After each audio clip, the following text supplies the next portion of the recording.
wanted to make a short video on backbends because I have a lot of my students coming to me and asking me more information on how they can really extend and move deeper into their backbends with a little more support.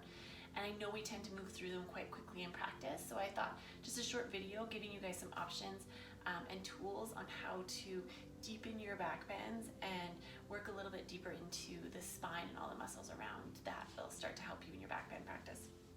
So if you have blocks, they're going to come in really handy. I will show you how to use them either with your feet or your hands. Also, I have a bolster for more restorative backbend practice. And then also if you obviously have like a couch or a chair, this is also an option to help us with it. So to begin, I'm just going to walk us through the stages that we normally do with our backbends, and then I will show you how to use your props. So coming to lay flat onto your back, let's bring our knees up towards the ceiling, feet flat onto the mat. So you should be able to graze your heels with your fingertips, okay? That's how close your heels need to stay to your fingers. And then placing your hands back by your side. Inhale, let's lift our pelvis up. So this is step one. So you can always stay here, keep working here with really strong legs, grounding down strongly with your feet. Okay? Step two is to bring your hands onto your lower back.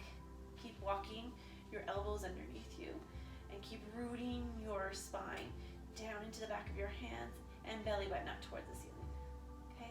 Always finding your feet. Okay, the third step, hands come beside your ears, fingertips pointing towards your heels.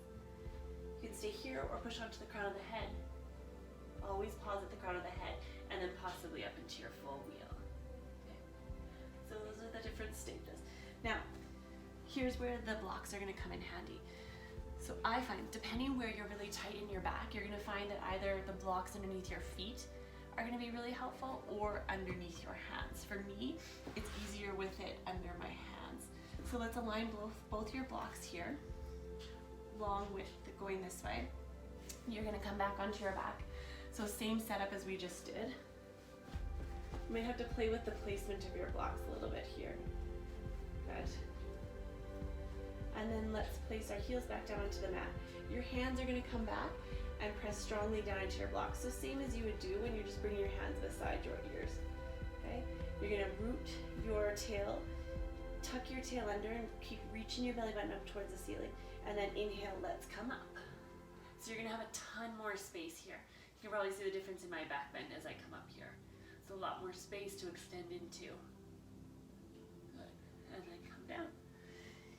If that doesn't seem to do the trick and you don't have more space while you're doing it, then you're probably stiff in a different area of your back. So I'm really, really stiff in the upper part of my back.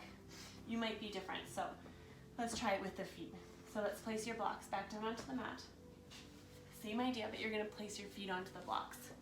Again, knees up towards the ceiling. And then we'll move into the same way. So you can move through the different steps here. And then inhale, come up and see how you feel. So for me, it doesn't make it that much easier. But for you, it may work just properly into the spine. So that's how I work it with the blocks with students. Now, if you want to try it with a chair, I'm going to show you how to do it with that as well. So you're going to bring your back up towards your chair. Okay? Kind of your upper back is going to rest onto the back here. Again, play with the placement. Your hands are going to reach back for the edge of the chair. Find your feet, and then inhale. Let's start to lift up, and then all the way into your back bend. You can walk your feet away, and then really ground down here. Again, really find your feet, strong through the feet, strong through the hands. Keep softening through the glutes, and then you can come all the way down. So try those 3 different variations with the blocks and with a couch or with a chair. Now, also if you're really tight into your back bends, I recommend that at least a couple times a week that you take some restorative postures with your back bends. So if you have a bolster or maybe a couple pillows, you can even roll up some towels. I recommend these 2 different postures here. So restorative just means that we're going to hold the postures a lot longer. The body has a lot more time to soften and relax around the bolster and really start to open up through the spine. So let's bring the feet together here. Your knees are going to splay out to the side, and you're going to play with the placement of the bolster. So for this first one, you kind of want it more on your upper back. Okay? So again, just play with the placement. Make sure you get it kind of at the back. Your head should drape off the back of it, and then your arms come over. And you literally can stay here for 5 minutes. At least stay here for a couple minutes, and just watch how the body starts to soften, starts to relax and unwind. So you think about how often we hold postures that maybe aren't so good for the spine, like sitting in a chair all day or sitting in our car. So we really need to take the time to look after the spine and start to heal the back. Second option, we're going to take our bolster or our towels or blankets longwise here. Good. And then again, we're going to come and lay back. Arms can be by your side, they can be resting on your chest, or even overhead. Again, taking really slow, deep breaths here. Taking a couple minutes, up to 5 minutes here, or even longer. Good. And then finally, one last restorative posture. We're going to use a block under your tailbone. So we're going to set it up the same way we do with our back bends, knees up towards the ceiling, feet flat onto the mat. You're going to take your block and you're going to place it right underneath your sit bones here, kind of around your tailbone. And you want to come and rest onto the block. Arms come by your side, and you should feel extremely supported here. Good. So variations here, you can start with the block on its lowest level. See if you feel into the spine.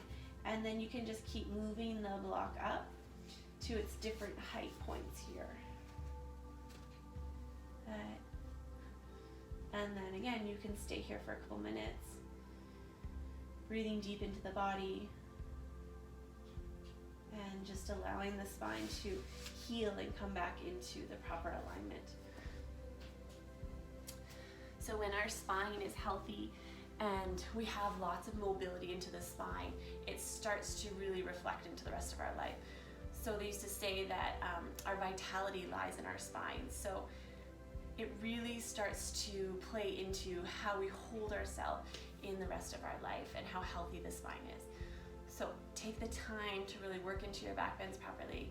Take the time to do these restorative postures and really start to heal the spine. Thank you.